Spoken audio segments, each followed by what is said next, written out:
তারা কখনো এই সমস্ত শিয়াদেরকে ভালোবাসতে পারে না। আল্লাহ আমাদের সকলকে বোঝার তৌফিক দান করুক, বলি আল্লাহুম্মা আমিন। আল্লাহ সুবহানাহু ওয়া তাআলা আমাদের সকলকে সুন্নাহপন্থী হওয়া তৌফিক দান করুক, বলি আল্লাহুম্মা আমিন। আমরা দেখেছি শিয়ারা, ইরানের শিয়ারা তাদের ছোট্ট ছোট্ট বাচ্চাদেরকে নিয়ে বিশাল একটা কেক তৈরি করেছে। সেই কেকের মধ্যে লিখেছে কি জানেন? লিখেছে আয়েশা ফিন্নার, মানে আয়েশা জাহান্নামী। নাউজুবিল্লাহ মিন যালিক।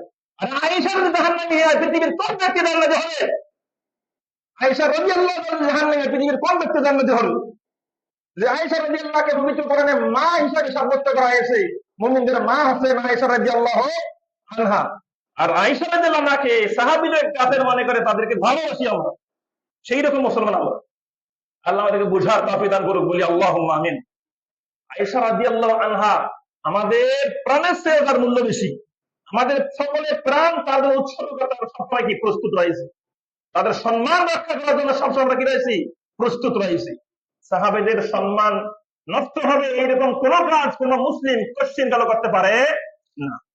বলছিলাম এই যে আশুরার দিন আসতেছে, এই আশুরার দিনকে কেন্দ্র করে কত যে জাহালাত, কত যে শিরক বিদআত মূলক কাজ হবে, সেই দিন আসতেছে। সেই দিনে তারা কি করবে জানেন? সেই দিনে তারা দেখবেন বিভিন্ন রাস্তায়